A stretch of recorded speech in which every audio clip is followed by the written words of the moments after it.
Nuestra lectura oficial de esta serie, Acontecimientos de los Últimos Tiempos, está en Juan capítulo 14. Juan capítulo 14, vamos a leer los versículos del 1 al 6, ahí de Juan capítulo 14. Si ya está listo ahí con su Biblia, sígame por favor. Voy a declarar esta porción de las Escrituras. Juan capítulo 14, versículos del 1 al 6. Dice la palabra del Señor así: No se turbe vuestro corazón. Creéis en Dios, creed también en mí. En la casa de mi Padre muchas moradas hay. Si así no fuera, yo os lo hubiera dicho. Voy pues a preparar lugar para vosotros.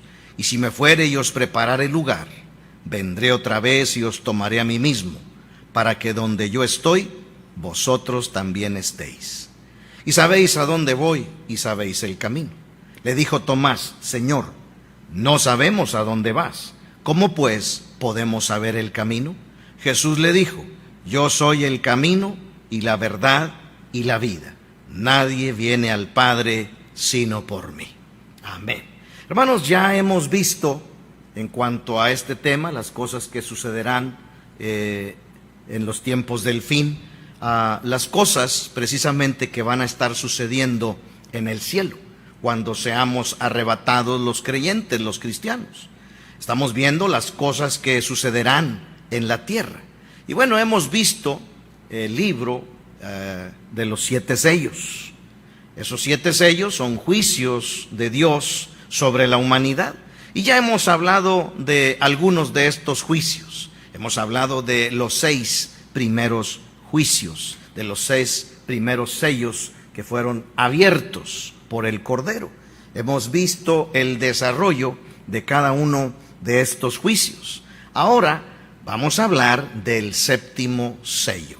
El 7º sello es abierto y bueno, pues vamos a entrar en esta parte del libro de Apocalipsis. Vamos a hablar del 7º sello. Vamos a orar y entramos en el tema en esta hora. Amoroso Padre y Dios nuestro, en el nombre de nuestro Señor Jesucristo, en esta tarde te pedimos bendición sobre la exposición de tu palabra, con sencillez, con gracia, con denuedo, con firmeza, con claridad. Ayúdame a hacerlo, pero ayúdame a hacerlo guiado por tu Espíritu Santo. Que tu iglesia, Señor, y cada cristiano que está en esta tarde viendo esta transmisión, también te ruego que sea edificado, que estas verdades nos ayuden a ser mejores delante de ti, porque tú vienes pronto. Gracias por esta libertad. Con esa libertad te pido que obres en nuestros corazones. En el nombre de Cristo Jesús. Amén. Muy bien, vamos a ubicarnos ahí en Apocalipsis capítulo 8. Apocalipsis capítulo 8. Voy a leer los versículos del capítulo 8 de Apocalipsis y vamos a ver primeramente la apertura de este 7º sello. Dice el primer versículo de Apocalipsis 8. Cuando abrió el 7º sello, se hizo silencio en el cielo como por media hora. Y vi a los 7 ángeles que estaban en pie ante Dios, y se les dieron 7 trompetas. Dice el versículo 3. Otro ángel vino entonces y se paró ante el altar con un incensario de oro, y se le dio mucho incienso para añadirlo a las oraciones de todos los santos sobre el altar de oro que estaba delante del trono.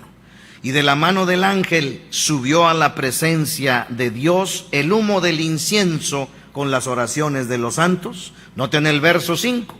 Y el ángel tomó el incensario y lo llenó de fuego del altar y lo arrojó a la tierra. Y hubo truenos y voces y relámpagos y un terremoto. Y un terremoto. Hermanos, hemos dicho que la interpretación del libro de Apocalipsis debe ser literal, a menos de que caiga en un absurdo. Pero el mismo libro nos dará la interpretación correcta. Cuando el significado sencillo, alguien dijo esto, cuando el significado sencillo de las Escrituras tiene sentido, no hay que buscarle otro sentido. Amén. Entonces, guiados por esta regla de interpretación bíblica, vamos a seguir en el estudio del libro de Apocalipsis. Y bueno, vamos a entrar precisamente al estudio de este séptimo sello. Voy a leer nuevamente los primeros 2 versículos. Cuando abrió el séptimo sello, se hizo silencio en el cielo como por media hora. Y vi a los 7 ángeles que estaban en pie ante Dios, y se les dieron 7 trompetas. Note la primera frase. Nos dice que al abrir este sello, se hizo silencio en el cielo como por media hora. Algunos estudiosos de profecía dicen que por alguna extraña razón, ahí en ese momento no habrá mujeres en el cielo, porque va a haber silencio por media hora. No se crean. Es una broma. Pero ya en serio. Vamos a ver qué implica, hermano, este silencio. Precisamente, hermano, este silencio es un momento solemne. Es la calma que precede a la tormenta, o mejor dicho, la calma que precede, en este caso, al encrudecimiento aún mayor de los juicios de Dios. Lejos, hermano, escuche bien, lejos de significar un cese en la ejecución de los juicios divinos, el silencio en cuestión es la antesala o la introducción de la parte más severa en la gran tribulación. A esta altura ya hemos podido percibir, hermanos, que los juicios son progresivamente más implacables y sus consecuencias son más drásticas y más dañinas. Este silencio, hermanos, deberá causar una mayor preocupación, ¿sí?, a los moradores de la tierra de ese entonces que el terremoto que vimos al analizar Apocalipsis capítulo 6. Ahora, este silencio, hermano, está descrito en algunos pasajes de profecía en la Biblia. Vaya conmigo a Zacarías capítulo 2. Mire lo que dice Zacarías capítulo 2, versículo 13. Calle toda carne delante de Jehová, porque Él se ha levantado de su santa morada. Ahora note Habacuc 2:20. Habacuc 2:20 declara en la Escritura: mas Jehová está en su santo templo, calle delante de Él toda la tierra. Y bueno, estos pasajes que he dicho son una especie de invitación o una orden dirigida precisamente a la tierra. Y el silencio del que estamos hablando se trata de el silencio en el cielo. Pero bien, podemos relacionarlo con Apocalipsis capítulo 8, versículo 1, porque la misma razón, tanto de estos pasajes como de Apocalipsis 8, es igual para los casos. ¿Cuál es esa misma razón? Dios está juzgando. Hemos visto, hermano, hasta este momento, solamente la punta del iceberg, quedando aún por suceder muchos eventos mundiales de una magnitud nunca antes vista, a tal punto de que ellos, mire lo que dijo Cristo de ellos. Vaya conmigo a Mateo capítulo 24. Mateo capítulo 24, el versículo es el 21. Dice la Escritura ahí en Mateo 24, 21. Porque habrá entonces gran tribulación, noten, cual no la ha habido desde el principio del mundo hasta ahora, ni la habrá. Vaya conmigo ahora a Jeremías, Antiguo Testamento, Jeremías capítulo 30, el versículo es el 7. Jeremías 37, dice la Escritura: ah, cuán grande es aquel día, tanto que no hay otro semejante a él, tiempo de angustia para Jacob, pero de ella será librado. Ahora, notemos, hermano, ahí volviendo a Apocalipsis capítulo 8, el versículo 2, vamos avanzando en el estudio. Dice: y vi a los 7 ángeles que estaban en pie ante Dios, y se les dieron 7 trompetas. Hermano, en el Antiguo Testamento las trompetas sonaban como una especie de alarma, avisando acerca de la guerra, avisando acerca de que el enemigo venía, y el pueblo entraba en pánico al oír las trompetas. Estas llamaban a la guerra de acuerdo a su sonido, o bien a una asamblea para el pueblo de Dios. Ahora, estas 7 trompetas sonarán mientras que Dios da la alarma para la batalla durante la gran tribulación. Ahora, estos ángeles en cuestión son aquellos ángeles que siempre están rodeando el trono de Dios. No son ángeles que se aprontaron o se pararon ahí. No, se trata de esos ángeles que siempre están rodeando el trono de Dios y están a su servicio. Ahora, al avanzar en este estudio, vamos a ver, hermanos, que cada trompeta, cada sonido que se ejecute por medio de cada trompeta implicará la ejecución de un juicio diferente, mayor en rigor y en severidad que el que precede. Ahora, mire usted, avanzamos al versículo 3 de Apocalipsis capítulo 8. Dice la Escritura: otro ángel vino entonces y se paró ante el altar con un incensario de oro, y se le dio mucho incienso para añadirlo a las oraciones de todos los santos sobre el altar de oro que estaba delante del trono.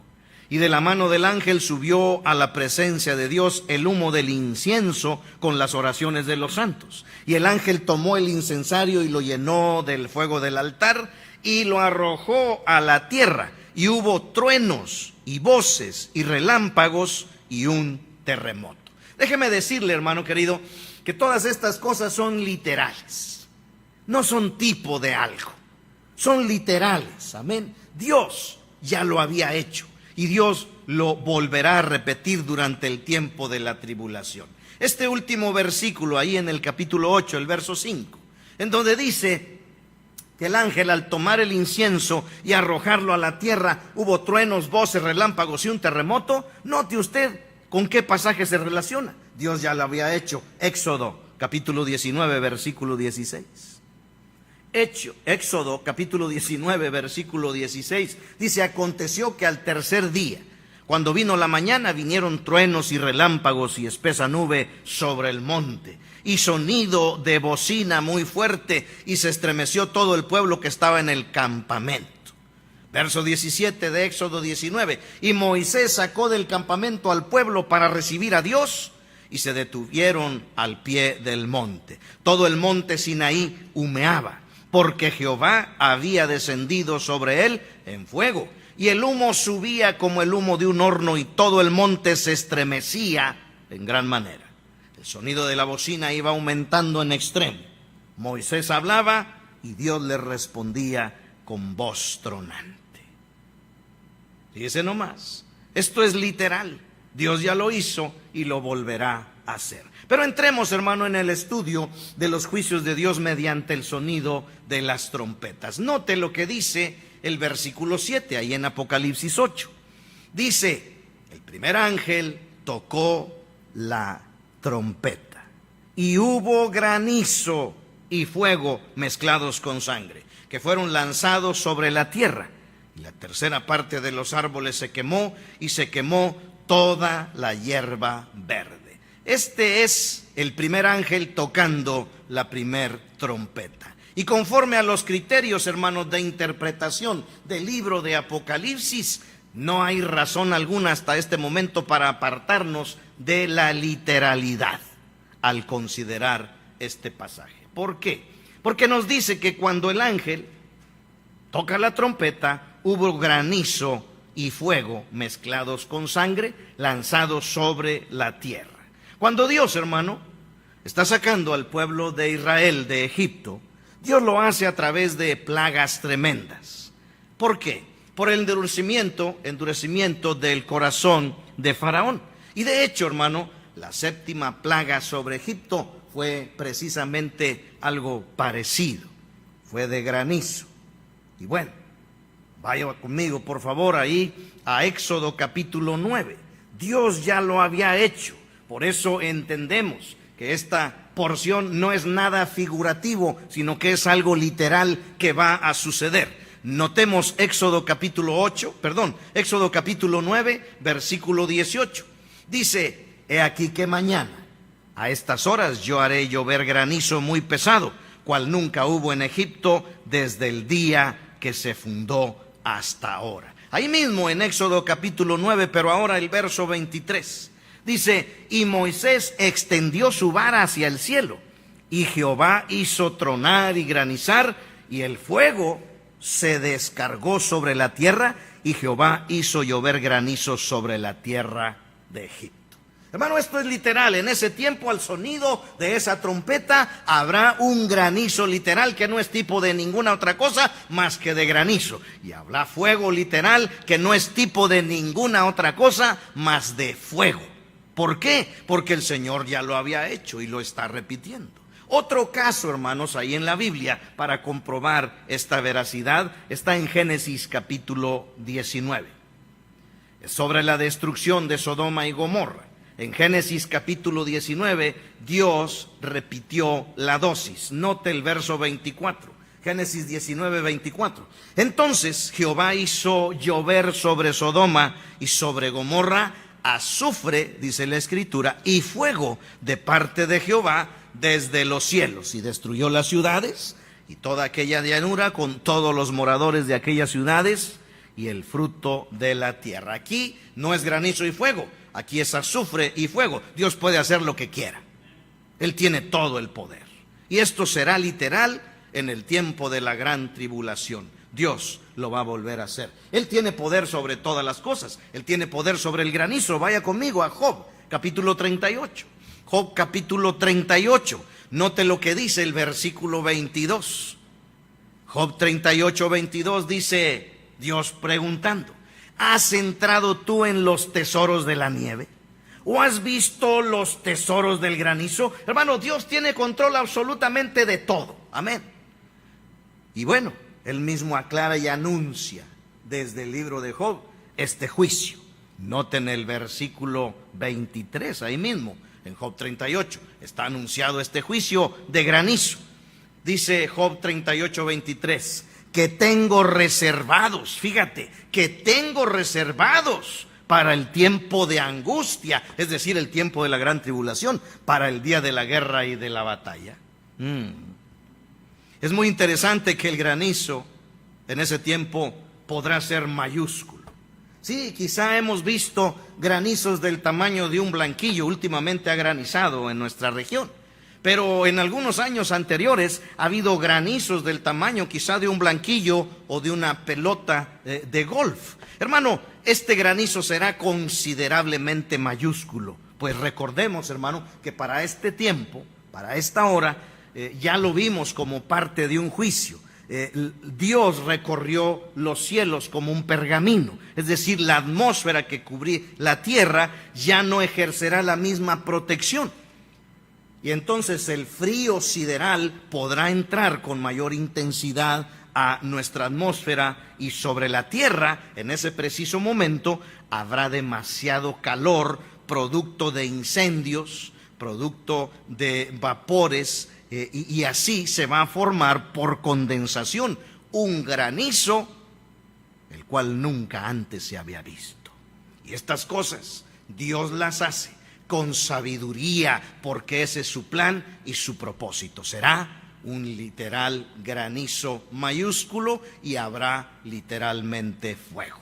Ahora, también nos dice esta porción: el primer ángel tocó la trompeta y hubo granizo y fuego mezclados con sangre que fueron lanzados sobre la tierra. Noten, y la tercera parte de los árboles se quemó, y se quemó toda hierba verde. ¿De qué nos habla esto? Esto es literal, hermano. La tercera parte de los árboles de la tierra se van a incendiar. Está hablando aquí de un incendio mayúsculo. ¿Qué incendio sobre la Sierra de Picachos, ni sobre Chipinque, ni nada de eso? Será un incendio mayúsculo. La tercera parte de todos los árboles de la tierra y de toda hierba verde será consumida por fuego. ¿Se puede usted imaginar acaso eso, hermano?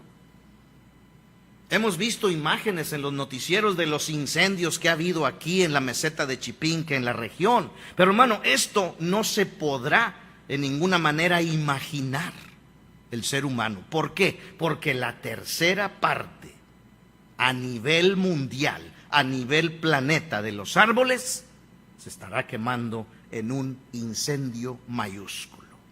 Ahora, esto es literal. Avancemos en los juicios. Notemos Apocalipsis capítulo 8, versículo 8. ¿Me está siguiendo, hermano?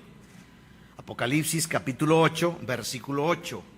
La segunda trompeta. Dice: el segundo ángel tocó la trompeta.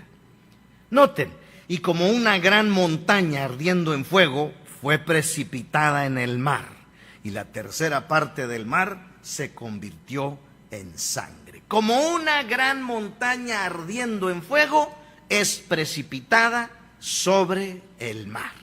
Nuevamente, hermano, aquí en esta porción no existe razón alguna para apartarnos de la literalidad, pues no constituye ningún absurdo afirmar que un meteorito caerá en el planeta Tierra, pero no va a caer sobre la superficie de la Tierra, ahora va a caer sobre el mar. Máximo, si tenemos en cuenta, hermanos queridos, las decenas de miles de ellos que están circundando en las órbitas o en la órbita cercana a la Tierra. Ahora, hermano, hay otra razón para afirmar esto acerca de ese meteorito que les diré más adelante. Pero en esta porción vamos a explicar esto. El fuego que arde en torno a ese monte, como monte encendido que cae sobre el mar, ¿sí?, puede estar describiendo, hermano, el efecto que produce el meteorito a la entrada de la atmósfera terrestre, por lo cual la literalidad se vuelve a imponer. Pero imagine el tamaño de ese asteroide. Si cae sobre el mar, imagine el tsunami que puede ocasionar. Lo vamos a ver más tarde. Jesús ya lo había profetizado, ¿sí? Ahora noten, vuelvo a leer el versículo 8. El segundo ángel tocó la trompeta, y como una gran montaña ardiendo en fuego fue precipitada en el mar, y la tercera parte del mar se convirtió en sangre. La tercera parte del mar se convirtió en sangre. Dios ya lo había hecho. Esto va a ser literal. Recordemos, hermano, que estamos hablando del poder y la sabiduría de un ser extraordinario al cual no debemos limitar en sus hechos. Jehová, el Dios todopoderoso y eterno. Y si dice la Escritura que la tercera parte del mar se convirtió en sangre, es literal. ¿Por qué? Éxodo capítulo 7. Note, Éxodo capítulo 7, versículo 20. Dice la Escritura: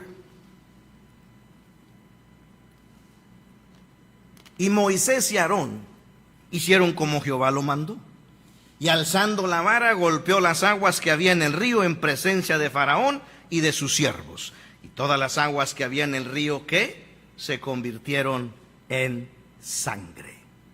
Hay que entender, hermano, el lenguaje en estos pasajes.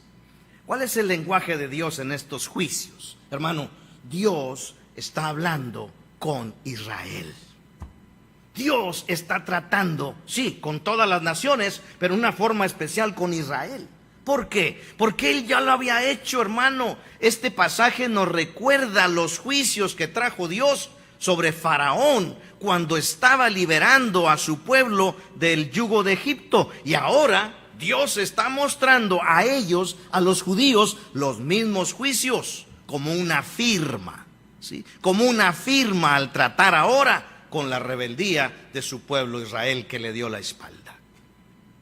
Ahora, dice aquí, vamos al versículo 9, muere la tercera parte de lo que está en el mar. Dice en la Escritura, Apocalipsis 8:9, y murió la tercera parte de los seres vivientes que estaban en el mar. Noten, y la tercera parte de las naves fue destruida. La tercera parte del mar será efectivamente transformada en sangre. No hablamos aquí de que el agua parecerá sangre, no hablamos aquí de la marea roja, no hablamos aquí de ningún tipo de nada, sino que literalmente se volverá en sangre. Déjeme decirle aquí que en griego la palabra que se usa es gnomal. Gnomal. Disculpen mi pronunciación en griego. Y literalmente significa venir a ser, pasar a ser, terminar siendo, ser transformado, lo cual habla de una verdadera transformación del agua. Notemos la última parte de Apocalipsis 8:9. Y la tercera parte de las naves fue destruida. Aquí vemos que el evento de la destrucción de las naves bien puede ser relacionado por ese terrible tsunami. Hermanos, un terremoto en el suelo marino ha causado tsunamis. Ahora imagínate un asteroide del tamaño de una montaña, no sé cuánto medirá, pero si es comparado con una montaña va a ser grande, a tanta velocidad, estrellándose sobre el mar, en el mar. Imagínate, hermano, el tremendo oleaje que va a producir a manera de tsunami. Por eso nos dice aquí que esos efectos van a destruir la tercera parte de las naves. Nuevamente, hermanos, debemos notar aquí que la constante referencia y la constante memoria que la profecía apocalíptica hace en esta porción al Antiguo Testamento nos refiere a que Dios está tratando con el pueblo de Israel, con el pueblo de Israel. No resulta difícil adelantar que en este momento, ¿sí?, en esta catástrofe tremenda de estos eventos, los hombres van a seguir con sus corazones endurecidos, al igual que Faraón en aquel tiempo. Ahora, la tercera parte será destruida. Ya se había profetizado. Vaya conmigo a Sofonías, capítulo 1. Sofonías, cuando describe el día del Señor, hermano, menciona la destrucción de los peces del mar, y precisamente esta profecía de Apocalipsis 8:9 colabora en gran manera el cumplimiento de lo dicho por el profeta. Sofonías capítulo 1, versículo 3. Dice: destruiré los hombres y las bestias, destruiré las aves del cielo, los peces del mar, y cortaré a los impíos y raeré a los hombres de sobre la faz de la tierra, dice Jehová. Amén. ¿Qué tenemos hasta este momento, hermanos? Bueno, número 1, primera trompeta, granizo y fuego, incendio mayúsculo en todo el planeta. Número 2, segunda trompeta, meteoro que cae al mar, y el mar se convierte en sangre, el agua se convierte en sangre y produce un terrible tsunami. Muere la tercera parte de los seres vivos del mar y se destruye la tercera parte de las naves. Vamos a avanzar al versículo 10. Apocalipsis 8:10, tercera trompeta. Dice: el tercer ángel tocó la trompeta y cayó del cielo una gran estrella ardiendo como una antorcha. Y cayó sobre la tercera parte de los ríos y sobre las fuentes de las aguas. Y el nombre de la estrella es Ajenjo. Y la tercera parte de las aguas se convirtió en ajenjo, y muchos hombres murieron a causa de esas aguas, porque se hicieron amargas. Hermano, cada vez que avanzamos en los juicios se vuelven más severos. El juicio contenido en la tercera trompeta también se ejecuta, hermano querido, a través de un elemento ardiente proveniente del espacio sideral. En este caso, hermanos, mediante la caída de un meteorito, como está descrito aquí, esa estrella llamada Ajenjo. Un fenómeno similar lo vamos a ver también en Apocalipsis 9:1. Ahora, la Tierra en este entonces será impactada por varios meteoritos, y hay una razón. ¿Cuál es esa razón? Hermanos, el hecho de que estos elementos provengan desde el cielo deberá hacer ver a los hombres que es Dios quien está detrás de estas catástrofes que están sucediendo. Pero ¿sabe qué? El hombre endurecerá su corazón y buscará en su finita y rudimentaria ciencia alguna explicación a estos fenómenos. Pero hermano, si viene del cielo, es que viene del cielo. ¿Y quién está en el cielo? Dios. Entonces, notemos, una gran estrella cae del cielo y el nombre de la estrella es Ajenjo. Me llama la atención esto. Dice: y la tercera parte de las aguas se convirtió en ajenjo y muchos hombres murieron a causa de esas aguas porque se hicieron amargas. Esto es muy interesante. Vaya conmigo a Jeremías capítulo 9. Jeremías capítulo 9, el versículo 15. Dice la Escritura: por tanto, así ha dicho Jehová de los ejércitos, Dios de Israel. He aquí que a este pueblo yo le daré a comer ajenjo y le daré a beber aguas de hiel. Hermano, todo está en la Biblia y todo se va a cumplir. Este juicio tiene como propósito castigar la continua injusticia que comete el hombre. Isaías capítulo 5, otra porción que nos habla de este juicio. Isaías capítulo 5, el versículo es el 20. Ay de los que a lo malo dicen bueno y a lo bueno malo, que hacen de la luz tinieblas y de las tinieblas luz. Noten que ponen lo amargo por dulce y lo dulce por amargo. Hermanos, se castigará, precisamente se castigará esta injusticia, la cual es identificada con el ajenjo. Una porción más en profecía de Antiguo Testamento. Amós capítulo 6. Note lo que dice Amós capítulo 6, versículo 12. Dice: ¿correrán los caballos por las peñas? ¿Ararán en ellas con bueyes? ¿Por qué habéis vosotros, noten, convertido el juicio en veneno y el fruto de justicia en ajenjo? Hermano, Dios ahora le va a dar al hombre una sopa de su propio chocolate. Amén. ¿Por qué? Porque a la injusticia Dios la determina como ajenjo. Y ahora es a través de este juicio que el hombre va a probar de sus propias injusticias. Ahora, noten, cae sobre los ríos y sobre las fuentes de las aguas este juicio. Noten, voy a leer el versículo 10. Nuevamente, el tercer ángel tocó la trompeta y cayó del cielo una gran estrella ardiendo como una antorcha y cayó sobre la tercera parte de los ríos y sobre las fuentes de las aguas. ¿Cómo es posible que un meteorito caiga a la tierra y nada más caiga sobre la tercera parte de los ríos? ¿Cómo es que le va a atinar a la tercera parte de los ríos? ¿Cómo es que le va a atinar este meteorito a las fuentes de las aguas? Noten, vamos a explicarlo. Versículo 11. Y el nombre de la estrella es ajenjo, y la tercera parte de las aguas se convirtió en ajenjo, y muchos hombres murieron a causa de esas aguas porque se hicieron amargas. Interesante que solo se contaminarán las aguas de los ríos y las fuentes de las aguas. Déjeme explicarle un evento literal que está sucediendo aquí, o que estará sucediendo aquí. Hace algunos años tuvimos la oportunidad de ir de vacaciones a la casa de una tía de nosotros que vive en Nueva York.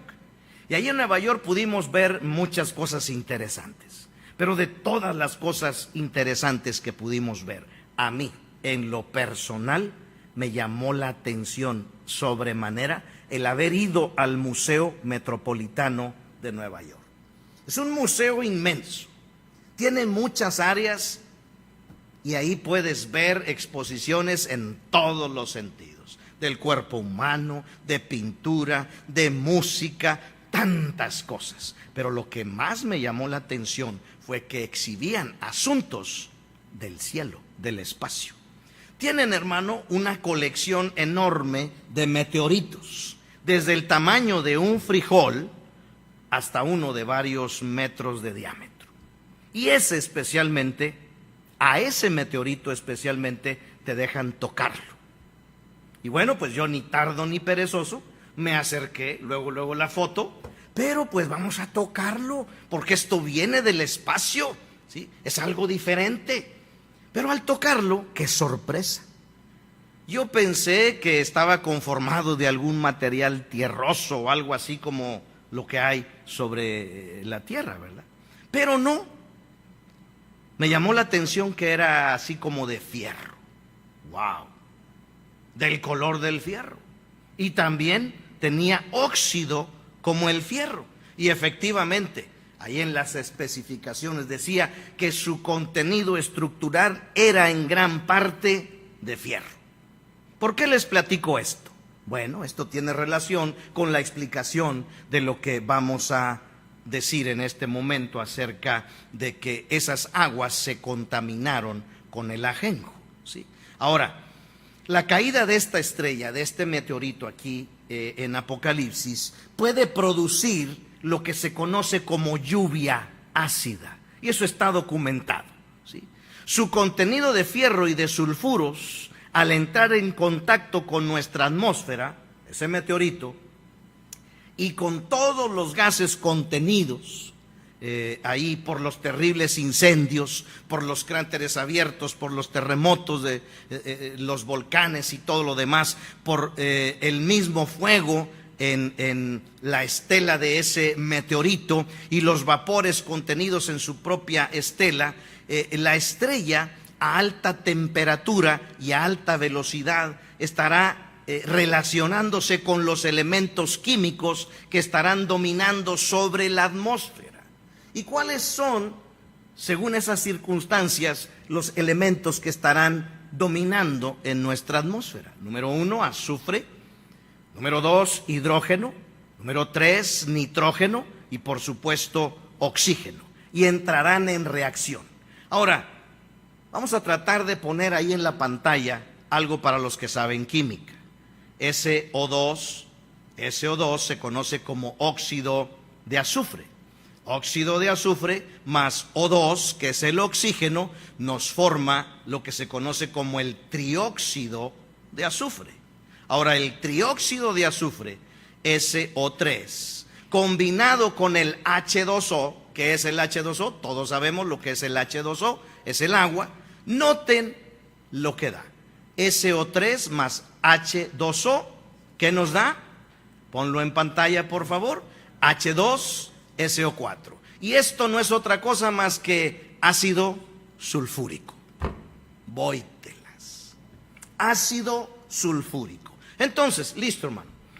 Entonces, la lluvia que se formará por la condensación de todos estos vapores y elementos químicos estará contaminada con ácido sulfúrico. Y literalmente lloverá ácido sulfúrico contenido en la lluvia, la cual será producida por la fusión de estos gases en la atmósfera, y es así como el agua y las fuentes del agua se convertirán en ajenjo. ¿Por qué? Porque al caer la lluvia sobre la tierra, afectará los mantos acuíferos, afectará precisamente las corrientes internas de donde son alimentados los ríos de agua dulce, y esa agua estará contaminada con ácido sulfúrico. A esa lluvia se le llama lluvia ácida, y bueno, por beberla, muchos hombres no solamente recibirán lo amargo, sino que morirán. Avanzamos, hermano. Cuarta trompeta. Atentos, aquí nos vamos. Versículo 12 de Apocalipsis 8. Apocalipsis capítulo 8. Dice, el cuarto ángel tocó la trompeta y fue herida la tercera parte del sol, la tercera parte de la luna, la tercera parte de las estrellas, para que se oscureciese la tercera parte de ellos y no hubiese luz en la tercera parte del día, asimismo de la noche. Hermanos, el juicio contenido en el toque de esta cuarta trompeta tiene consecuencias directas en el cielo y sus elementos. Ahora, Jesucristo lo profetizó. Vaya conmigo a Lucas capítulo 21. Lucas capítulo 21. Note lo que dice Lucas 21.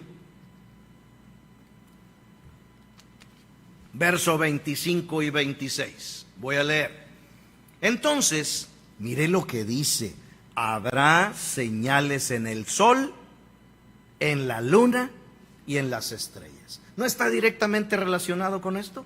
Lucas 21, 25. Y en la tierra dice, angustia de las gentes, confundidas a causa del bramido del mar y de sus olas, desfalleciendo los hombres por el temor y la expectación de las cosas que sobrevendrán en la tierra. Noten, porque las potencias de los cielos serán conmovidas. Literalmente va a estar sucediendo esto. La oscuridad, hermanos, será el primero de los efectos de esta cuarta trompeta. Habrá oscuridad y le seguirán el temor de todos los hombres. ¿Por qué? Bueno, los efectos del juicio no terminan en la simple oscuridad, hermanos queridos, y en el temor que sobrecogerá a los hombres. En efecto, el juicio va a suponer una catástrofe sin precedente en la historia de la humanidad por los efectos que va a producir la falta de luz solar. Basta pensar, hermano, en la consecuencia que esto traerá en la producción de las mareas en los mares. Por eso nos dice ahí que las gentes serán confundidas a causa del bramido del mar y de sus olas. La alteración en el ecosistema será otra situación que va a producir la falta de luz. Escuche, los cambios en las costumbres de los animales y posibles cambios aún en el comportamiento será producida por la oscuridad de aquellos días. Y de eso también vamos a hablar en unos capítulos más adelante. Esto Dios también ya lo había hecho. Éxodo capítulo 10, versículo 21, en la novena plaga, antes de la salida de Israel de Egipto. Dice Éxodo 10:21, Jehová dijo a Moisés: extiende tu mano hacia el cielo para que haya tinieblas sobre la tierra de Egipto, tanto que cualquiera las palpe. Y extendió Moisés su mano hacia el cielo, y hubo densas tinieblas sobre toda la tierra de Egipto por 3 días. Ninguno vio a su prójimo, ni nadie se levantó de su lugar en 3 días. Mas todos los hijos de Israel tenían luz en sus habitaciones. Esto será literal. Hemos visto 4 toques de trompetas, que son 4 juicios severos de Dios, uno más severo que el anterior, y esto será sobre la humanidad en la gran tribulación. Pero esto no se compara con lo que viene. Mire lo que viene, versículo 13 de Apocalipsis 8.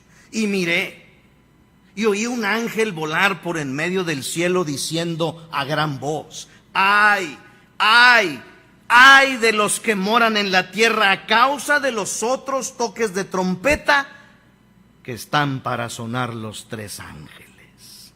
Hermano, la profecía de Apocalipsis no es una profecía sellada.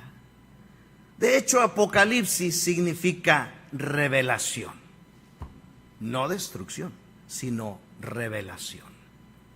¿Qué es lo que va a suceder cuando este ángel toque la siguiente trompeta? Cuando suenen esas 3 trompetas que se relacionan a estos 3 ayes, ¿qué es lo que va a estar sucediendo? Hermano, no se pierda el siguiente estudio en el libro de Apocalipsis. Pero ¿qué tenemos como conclusión? Bueno, número 1, para aquellos que dicen que Dios no castiga a nadie, cuidado, eso es falso. Número 1, dice la Escritura que Dios al que ama, disciplina. Sí, Dios es amor, pero también Dios es justicia.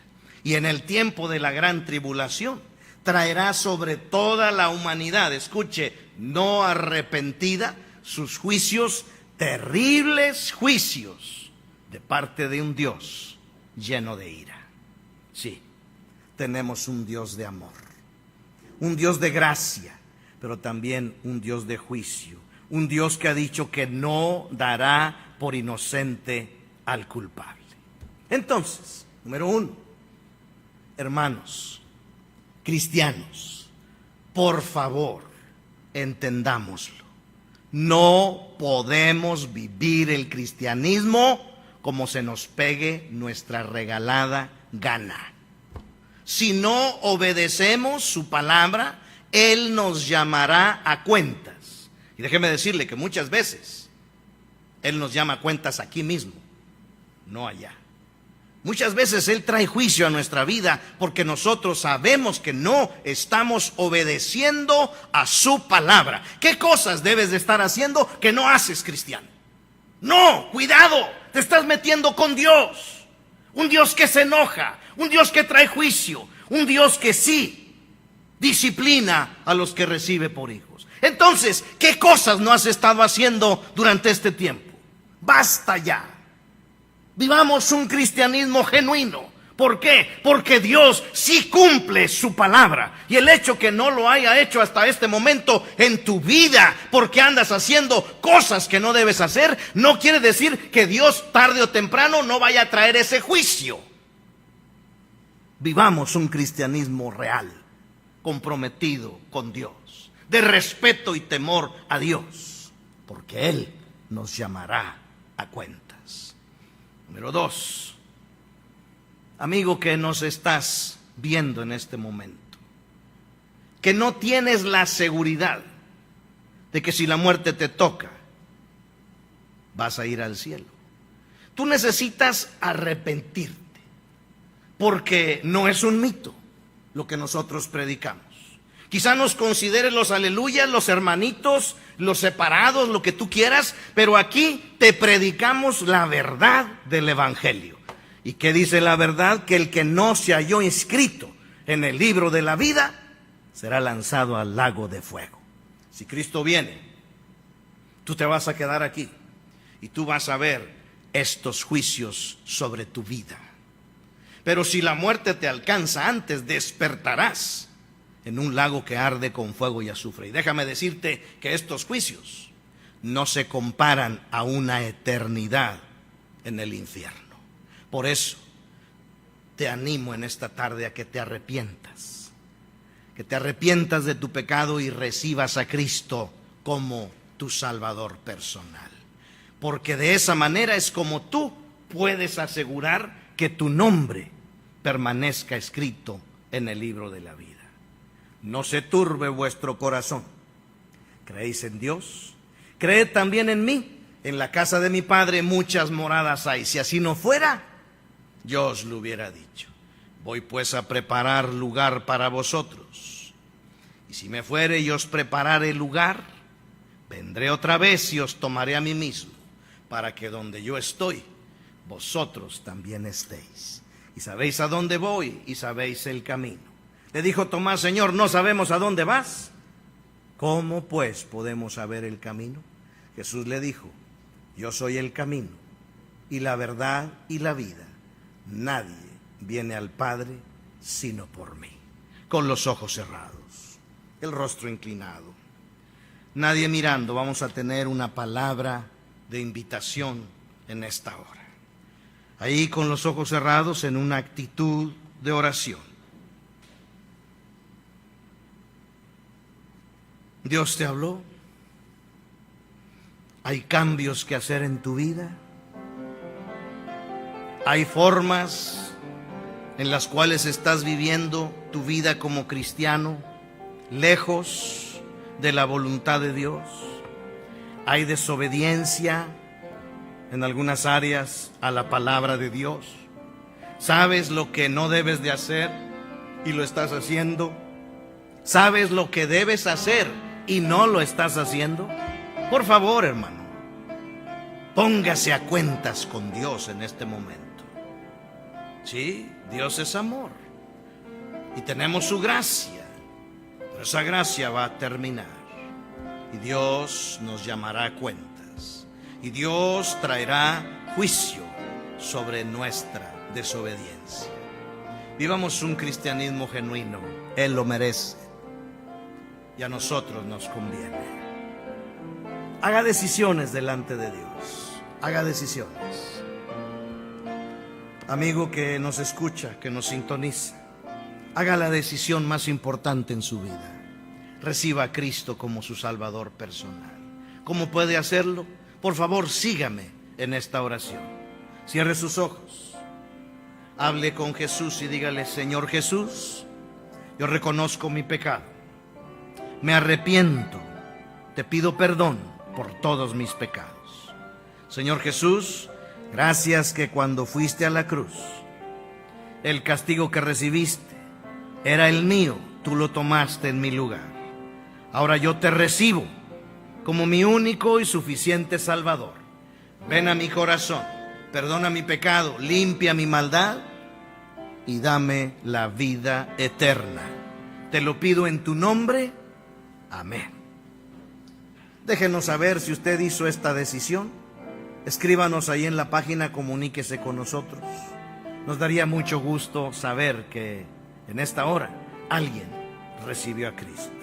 Vamos a cerrar la invitación con esta oración.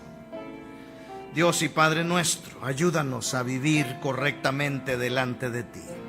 Porque sí, tenemos la salvación, tenemos la vida eterna y esa seguridad que tenemos una morada allá en el cielo. Pero ninguno nos escaparemos del juicio. Tú traerás juicio sobre nuestra vida. Toda obra será expuesta delante de ti. Y Señor, ayúdanos a ser obedientes para tu honra y tu gloria. Bendice, Señor, cada decisión y obra en cada necesidad, te lo ruego, en el nombre de Cristo Jesús. Amén.